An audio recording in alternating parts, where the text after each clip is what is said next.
forget to subscribe my channel Hang Duk Mana. Sas.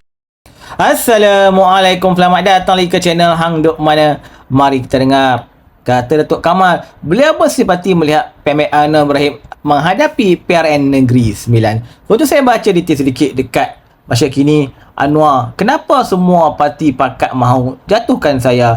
Sebab mereka tidak senang kerajaan benterah rasuah, tegas PMK Anwar Ibrahim. Kita dengar apa kata Datuk Kamal di akhir dan TikTok komen macam biasa. Kadang-kadang saya agak bersimpati lah dengan Perdana Menteri hari ini. Saya lebih kepada bila tangan tidak disambut, jabat tidak disambut. Bila jabat pun tidak disambut, saya bersimpati kerana saya melihat akhir-akhir ini, sejak seminggu ini apabila menghadapi musim pilihan raya kali ini, nampaknya beliau keseorangan. Macam mana tu?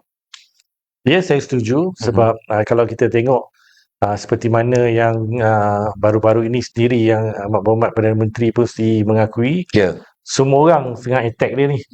Dan dalam waktu yang sama bukan hanya di luar tapi di dalam pun saya rasa attack dia juga tentang pertamanya kekalahan yang amat teruk di Johor yang menuding jari atas kesilapan yang dilakukan oleh kem-kem ataupun jentera-jentera PH yang ada di Johor baru-baru ini.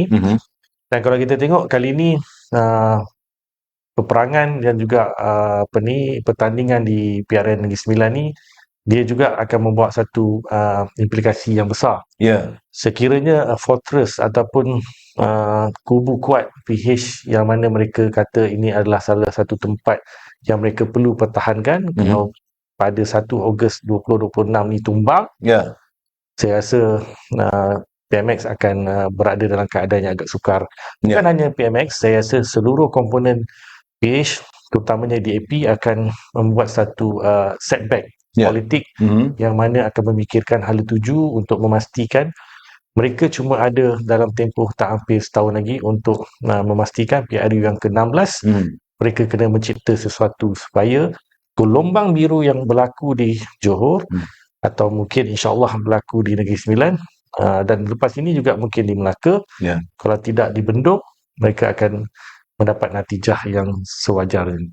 Pesh nak tanya Dok. Adakah Datuk rasa lah pandangan, saya minta pandangan sikit, bahawa mereka ni berada dalam posisi yang silap dari sudut kempen pada pilihan raya Negeri Sembilan kali ini? Saya rasa memang ini sebenarnya satu benda yang kita perlu maklum dan bagi tahulah. Kalau kita tengok di Johor, bagaimana seorang menteri besar berlawan dengan Perdana Menteri. Naratifnya adalah naratif pusat lawan dengan negeri. Dan ini juga yang mungkin saya lihat bila naratif yang cuba juga dibawa dan di-applykan di Negeri Sembilan, pusat lawan dengan negeri. Cuma yang agak sedikit kita rasa perlu kita buat adjustment dekat kita punya camp Barisan Nasional, kita is a underdog party ataupun macam mana yang kita tahu yang Muhammad Presiden kita sering mengatakan kepada pasukan kempen Barisan Nasional, we are always be an underdog. So maksudnya apa? Maksudnya kita berlawan dengan kerajaan negeri walaupun kita tahu kerajaan negeri ini orang kata disokong kuat oleh kerajaan pusat, tapi naratifnya masih lagi naratif pusat berlawan dengan negeri dan isu-isu pun sebenarnya yang memainkan peranan dan jadi faktor utama ataupun elemen utama kepada pengundi sebenarnya lebih berpihak kepada dasar yang dibuat di pusat. Contohnya tentang harga minyak, tentang kos barang yang naik, tentang isu-isu yang berkaitan dan janji-janji yang dijanjikan oleh PMX sebelum ni yang menjadikan cerminan kenapa rakyat terpaksa berfikir untuk 2 kali. Sebelum ini dia dah tak ada second thought, dia tahu cuma PH ataupun yang Muhammad Perdana Menteri saja yang dia nak beli undi. Tetapi bila kita tengok gelombang itu berlaku dan bila rakyat dah mula ada second thought, itu adalah satu perkara yang perlu dirisaukan oleh camp PH. Allah sikit tu. Saya lihat bahawa dalam kempen pilihan raya Negeri Sembilan ni, bahawa mereka seolah-olah meletakkan diri mereka ni di posisi pembangkang. Pandangan tu? Betul, saya setuju, saya nampak itu. Tapi sebenarnya is a very wrong tactic. Bila kita bergerak ke atas orang kata wajah pembangkang, sebenarnya bila kita berada dalam wajah kerajaan, kita mempunyai kuasa dan kita mempunyai punca kuasa. Ya. So bila kita mempunyai punca kuasa, orang akan mengatakan semasa zaman kita memerintah, orang akan mengatakan kenapa benda ini tidak dilaksanakan ketika kamu dalam mempunyai koridor kuasa yang kamu boleh laksanakan. Tetapi bila dia bergerak dalam kempen kali ini, dia bergerak secara pembangkang yang menunjukkan yang sebenarnya apa yang dia laksanakan dalam zaman dia memerintah ataupun dalam koridor kuasa, dia tak laksanakan sebetulnya. Ya. So bearing menjadikan ataupun bearing untuk membuatkan dia menjadi pembangkang tu sebenarnya makan dirilah kalau saya tengok. Sebab kalau ikutkan, pembangkang memang lawannya adalah kerajaan dan kerajaan lawannya adalah pembangkang. Tetapi kalau kerajaan itu equivalent to pembangkang, saya rasa there's a very big question mark. Yang kerajaan ini adalah kerajaan pembangkang ataupun kerajaan ini adalah bersifat kerajaan itu sendiri, itu yang membuatkan rakyat menjadi keliru. Pasal tu kalau kita tengok isu yang berkaitan, contoh Ya. kalau isu-isu tempatan longkang, banjir, so dia akan kata kita akan selesaikan isu longkang, kita akan selesaikan isu banjir yang ada di kawasan-kawasan yang mereka jaga di bawah PBT. Tapi dia kerajaan, sepatutnya dia tak perlu cakap macam tu, sebab dia sepatutnya dah boleh laksanakan dan selesaikan. Kecuali orang yang bercakap tu orang yang bukan ada punca kuasa ataupun dalam koridor kuasa yang boleh menyelesaikan masalahnya. Itu masalah bila mereka berkempen dalam sifat pembangkang. Sebab kita tahu pembangkang ni dia cuma membangkang dan dia tak ada punya kuasa ataupun dia tak mempunyai pun sebarang peruntukan untuk memperbaiki ataupun lelakukan sesuatu untuk dia punya DUN ataupun parlimen yang sepatutnya mereka jaga. Wallahualam. Okey, Tok. Kalau lihat dari sini jeda waktu, tinggal lagi tak sampai 3 hari. 48 Sebenarnya 48 jam je lagi tinggal, Tok. Semalam telah pun terlaksana pengundian awal. Lebih 91% pengundi-pengundi awal daripada anggota tentera, anggota polis dan sebagainya. Dapatan saya, ini dapatan saya. Tak tahulah Datuk ni dapatan di Gemencih, wallahualam kita akan bercakap soal ini nanti, Tok. Dapatan saya pengundi awal nampaknya pasukan tentera, pegawai yang bekerja dengan SBR, pihak polis dapat gayanya. Kita dapat sekitar 80% dan sewaktu saya meninjau selama lebih kurang 10 hari tu saya di sini, saya melihat bagaimana kedudukan Barisan Nasional khususnya UMNO. Kita meletakkan calon kita 16 kursi tu ya. Dan nampak gayanya belum ada lagi yang hiccup ataupun yang ada persoalan. Dan MCA juga nampaknya getting ground, termasuk juga MIC. Dan kalau diukur dari segi Perikatan Nasional, PAS dengan wawasan, saya melihat 28 kursi tu. Ini yang saya lihat kerana waktu saya berjalan di kawasan Cenah misalnya tu ya. Di kawasan Cenah ini diwakili oleh Sisa Agung daripada DAP, iaitu Anthony Look. Jadi saya berbual dengan warga keturunan Cina, mereka nampak gaya marah sangat. Dia marah betul-betul tu. Kerana katanya bahawa apa yang dilakukan oleh Anthony Look selama ini cukup mengecewakan mereka di kawasan Dewan Undangan Negeri Cenah. Pandangan tu? Saya begini tu. Saya ambil dulu Datuk punya respon tentang pengundi awal. Yang mana melibatkan anggota tentera dan juga polis. Alhamdulillah 91%. Dan ini satu orang kata angka yang begitu baik untuk amalan demokrasi. Dan saya juga mendapat dapatan, dan mungkin dapatan ni ialah dapatan oleh dapatan. Tapi yang saya tengok respon, dia mungkin memihak pada kita, alhamdulillah. Cuma bila Datuk kata ada ratio ataupun statistik tertentu tu, saya reserve my comment sebab strategi parti kita tak boleh nak war-warkan. So mungkin berapa jumlahnya, tapi kalau kita tengok daripada mood dan kita ambil analisa yang kita buat di Johor. So daripada undi awal tentera, saya nampak 92% memihak kepada Barisan Nasional ketika itu. Walaupun ketika itu kita tak bergabung ataupun bekerjasama ataupun mempunyai persefahaman dengan pihak Perikatan Nasional secara terbuka. Tentera kita 92% dan polis dalam 63 ke 64% anggota polis. Dan kalau ikut kita statistik yang kita bawa Johor dan jadikan polis statistik yang sama dan template tu dibawa ke Negeri Sembilan. Alhamdulillah. Ya. So kita perlu rasa kesyukuran kalau kita tengok daripada anggota keselamatan itu telah memberikan undi atas sifat kerjasama BN dan PN itu, Ya. insyaAllah.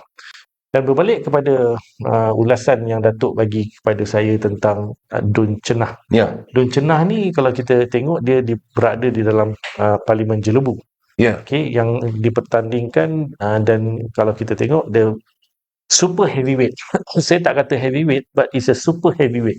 Super heavyweight ni maksudnya seseagung DAP sendiri yang akan bertanding di kerusi yang mempunyai komposisi Melayu hampir 60%.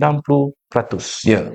Kalau kita baca statistik ratio ataupun pecahan kaum yang ada di Cenah, 60% adalah kaum Melayu, 17% Cina dan mungkin 17% India dan selepasnya lebih kurang orang kata lain-lain. Ya. Sebelum ini kalau Datuk perasan, mereka bertanding di atas tiket kerajaan perpaduan sebelum ini. Betul? Dan di situ kita boleh nampak pola pengundi yang menghantar undi dalam kotak undi ketika itu memberikan kemenangan kepada Anthony Loke, termasuk juga orang Melayu ketika itu.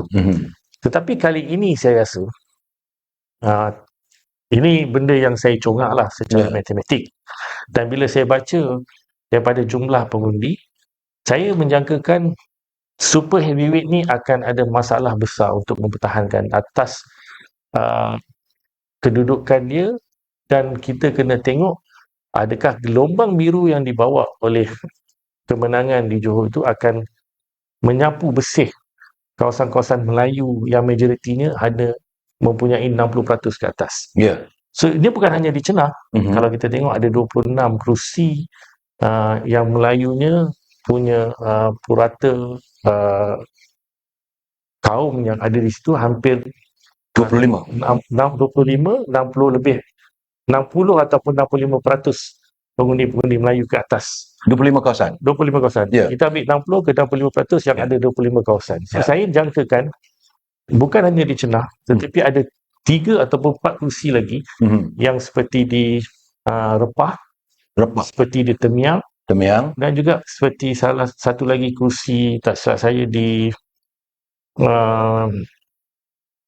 dia ada 4 kerusi, tak silap saya ada satu Sikamat. kerusi.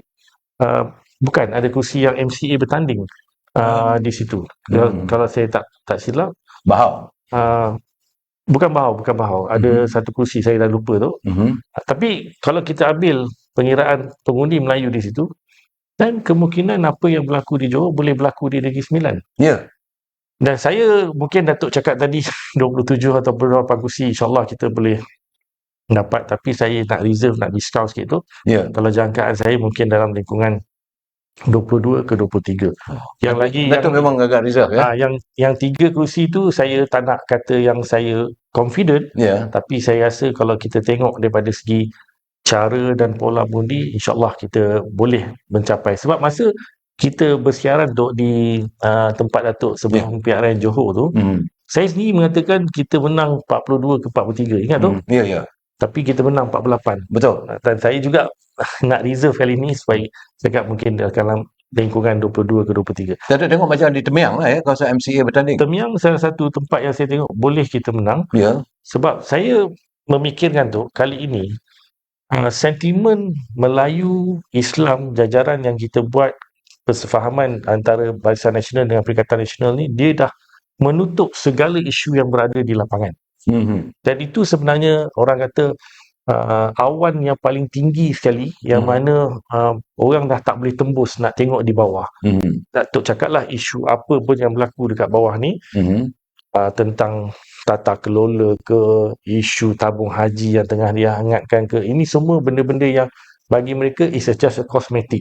Ya. Tapi daripada segi nilai politik dan juga daripada segi instrumen politik, bila Perikatan Nasional tu bersama dengan Barisan Nasional tu, orang Melayu ni dia pun dah ada satu mental block yang dia dah tak peduli dah. Dia tahu dalam segi hukum, hakam, politik dia, Melayu itu perlu bersatu.